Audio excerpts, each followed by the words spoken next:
all the time. You see it on social media, fake it till you make it. That's the first way to suffocate your life. Almost destroyed everything in front of me. I grew up not having a lot of self-worth. I didn't invest my time. I only cared about what you thought about me. I had life completely upside down until I realized it was a pattern. We're not born with fear. We're not born with doubt. We're born with curiosity. When I realized I was only 1 out of 8 billion ever again, my valuation in life really went up. And I started seeing a different world. It's the most powerful thing I've ever heard in business, compounding in a personal way. It can change anyone's life.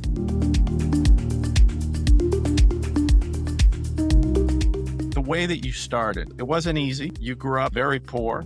And you started a lot of businesses like me that failed, but you kept going. And I want to go back to how you started to give hope to people out there that maybe one day would like to be a member of R360. So we'll start with that kind of financial piece and how you developed, the mentality, the drive, and how to keep going after you failed several times. I failed at the 3rd grade. And the public system, no one fails at the 3rd grade. That's an automatic pass. I grew up not having a lot of self-worth. I grew up telling me that I was stupid. I was always curious, had questions, and they thought I was becoming a pain in the butt because I would have questions, Right. and the teachers would get very frustrated with me. I'm self-taught everything. I never had a mentor. The best mentors, looking back now, was a lot of my family members that did it the wrong way. And I was just following generational patterns until I realized it was a pattern. And I'll tell you what happened to me. I was a waiter, just like my mom was a waitress practically all her life. Before Denny's, it was Sambo's. She used to work on the graveyard shift, then walk home, not drive home because there was no car. We always had to work, live close to restaurants, and she had to put on another costume and do another gig. I started realizing, listening to these tables of people. Just imagine a few R360 members are having dinner. And I was a waiter when I started that business that I sold for $1 billion at the Rusty Pelican Key Biscayne. I started that I business know it with well. $1,700. Great place. That was not my money. It was my mother-in-law's money. She loaned me the money to start that business. Wait. When she loaned it, didn't she like reach in or something? Yeah. Back in the day, these amazing ladies, man, they had in their bra, the beeper, the 100 keys to 100 doors, the little phone book, and all the cash the family had. And that was roughly about $1,700. Wow. And I was able to start that business, waiting on tables, and also having a second job during the day, selling memberships to business owners for the Better Business Bureau. But the point I was trying to make, Charlie, imagine, and this is where I tell waiters, they sit in front of me, they're listening to conversations, and I tell them, listen, wake up, listen to what's being said here. I go to conferences and I speak, I talk to the hospitality workers, because I used to be that person at the hotel. I used to be the valet parker, and I tell these kids, listen to me speak. So anyways, imagine R360.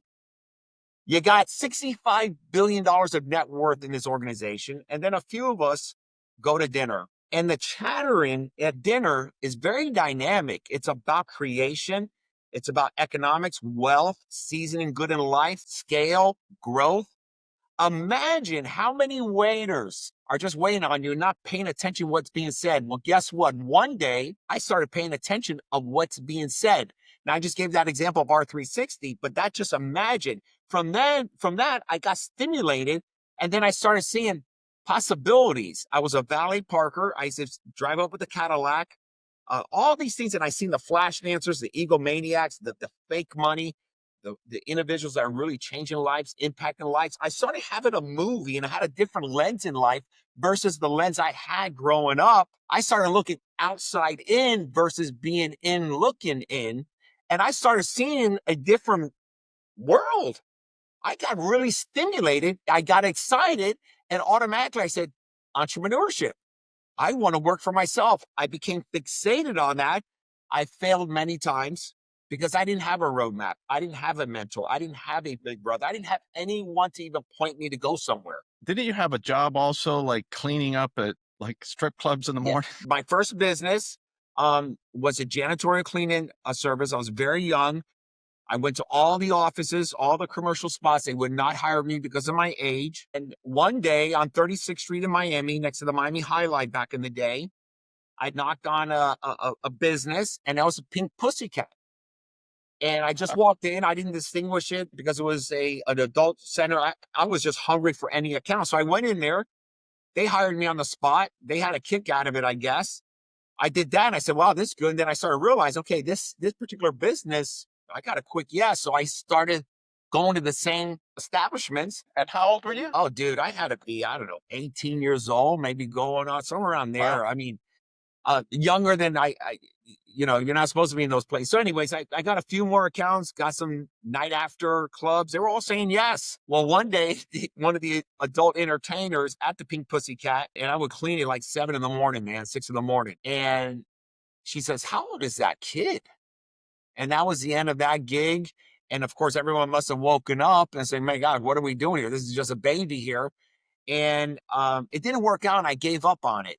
And I looked at that as a failure, like blamed the business, blamed the industry. And I sold everything to a Cuban family for nickels on a dollar. And I went back working. I was so bummed out that I got a warehouse job, and my self-worth came crashing down again. That's where this PMA came in many years later, where I just was starting to look at the issues and the problems. And I started saying, man, I'm just too young, this and that. Remember, junior high was a 9th grade. Today it's high school. I was a baby, man. How important is the person that you pick to share your life with? Because you picked a woman who's really has to keep you on your toes. She's smart. She's vivacious. And when did that happen?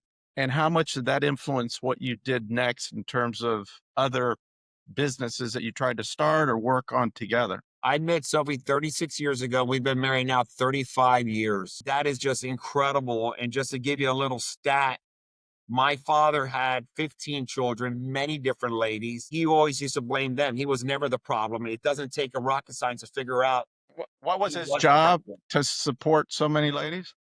Section 8, government assistance. No joke. My father was the professional of entitlements. That's how we grew up.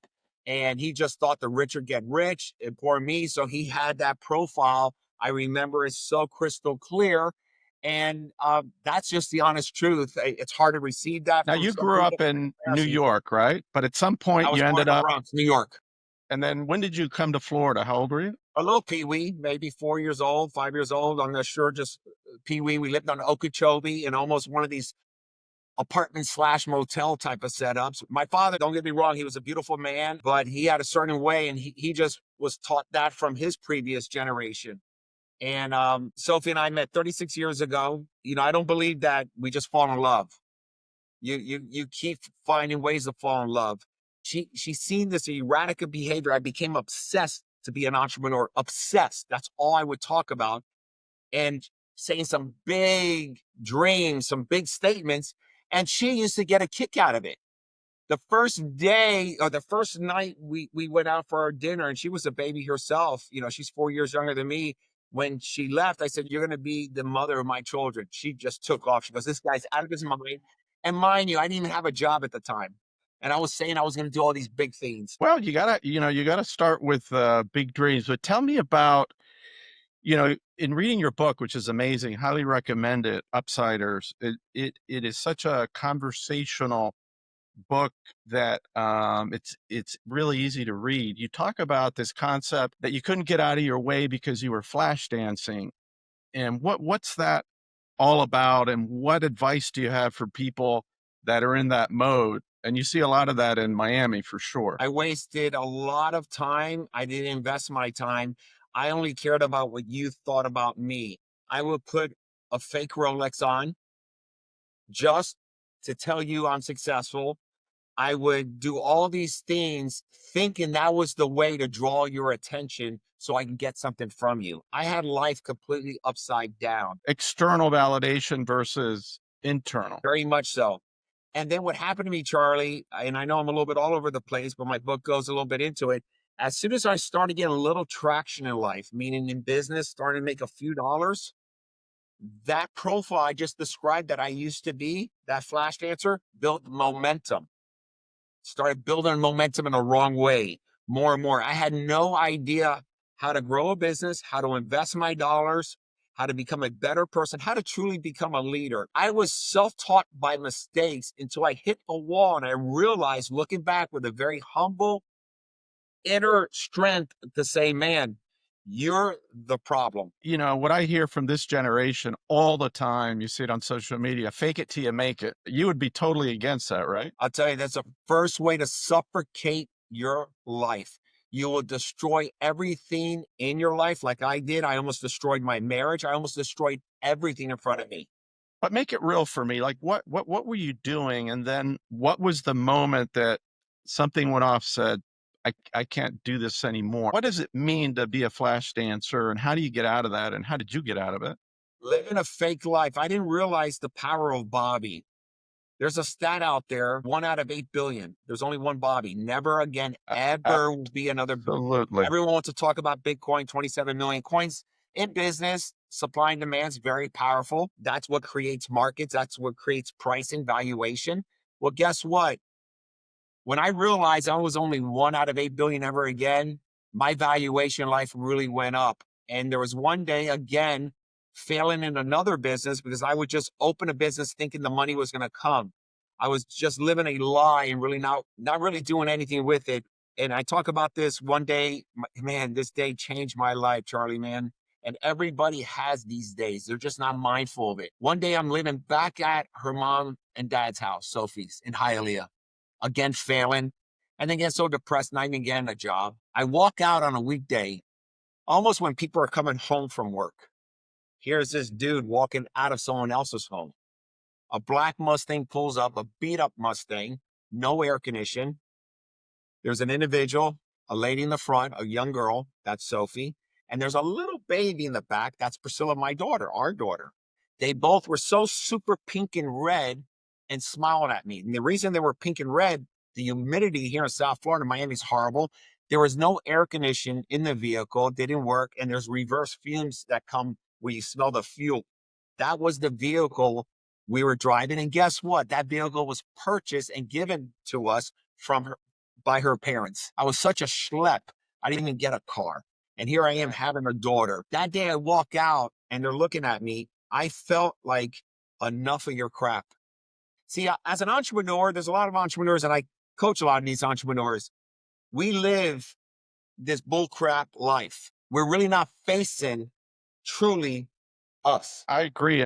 You know, one of my favorite sayings now is, the world is not coming at you, it's coming from within you. And if there's something that goes wrong in my life, I'm not a victim, I'm a powerful guy. So I say, what is it about me that created this situation? Because everything in my life comes from me. I can't, blame it on anyone.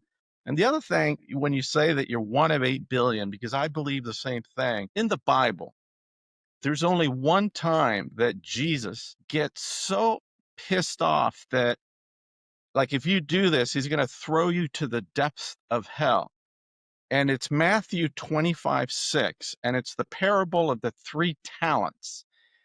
And Jesus is talking about this master that takes off for a few years, and he says, all right, I'm going to give you, Bobby, 5 talents, and I'm going to give the next servant 2 talents, and I'm going to give the third one 1 talent. So Bobby, he comes back after a couple of years, you took the talents, you invested them, and you like quadrupled them. The guy that had 2 talents tripled them. And then the servant that had 1, he was afraid that he was going to lose the master's money, so he buried it. So he came back and he took it out of the ground and he gave it. And the master basically threw him to hell. And the meaning is, Jesus is basically saying, you have been given a God-given gift that nobody else on the planet has but you. And your job is to figure out, what is your why? Why are you here? And how can you use that gift to provide value to your family, to your community, to your state, to your country, to the world? And most people die and they never figure it out, or they figure it out, but they don't have the courage to pursue it. And one of the things I was talking to someone the other day and you came up was I'll never forget the story. You say you didn't have a lot of mentors, but you talk about you got to give clients 3x the value. And I remember that's like a lesson you learned from your mom. And I really want you to tell us that because to me, it's the most powerful thing I've ever heard in business. Because if you So can my do mom, that, yep, you're going to make money, a yep. lot of it. And it all came together for me. It's kind of crazy. And just recently, I accepted God in my life. By the way, 2 years ago. It feels so good to say that because most people get close to God when they're in crisis or in some unfortunate situation. Not me. I'm so blessed, and that's just a journey I'm really enjoying. But long story short, my mother waited on tables all her life. She had to give the best experience to really get that 18% gratuity. It's not like Apple Computer now. They put it right in front of you, put 22% now for doing nothing. My mother had to give it an incredible experience, means give value.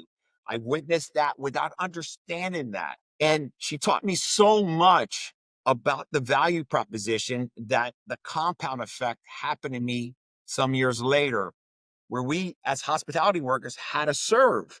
And when you serve, you're given value, good experience, where they're going to tip you, give you, honor my mother has done. And I learned that from her and not realize how powerful. And then when I got a little bit understanding about, I want to be an entrepreneur, I didn't have any money.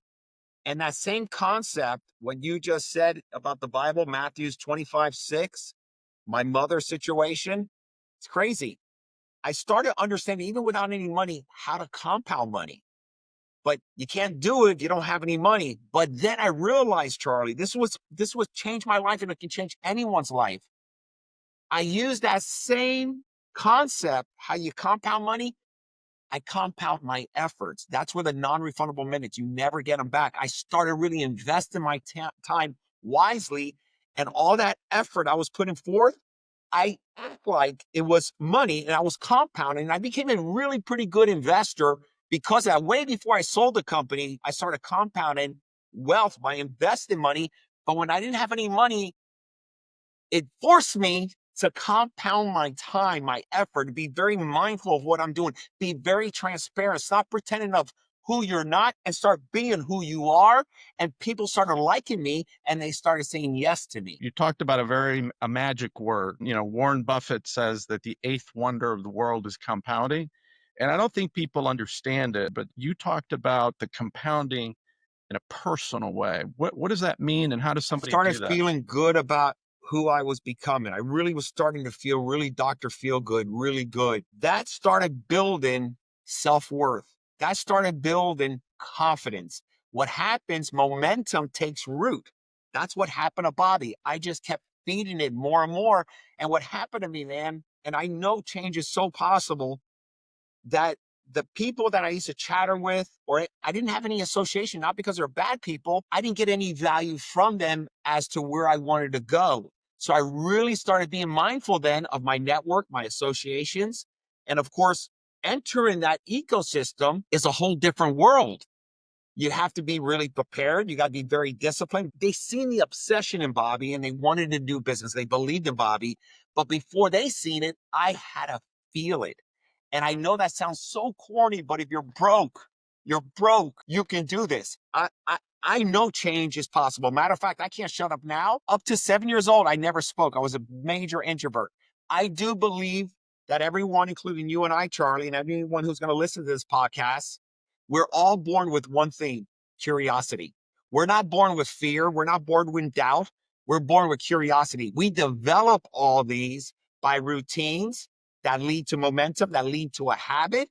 And more that habit builds, it's either good, bad, or ugly. You decide. Anybody can navigate their life in a better way. How am I still married at 35 years old when I witnessed my father doing it completely different?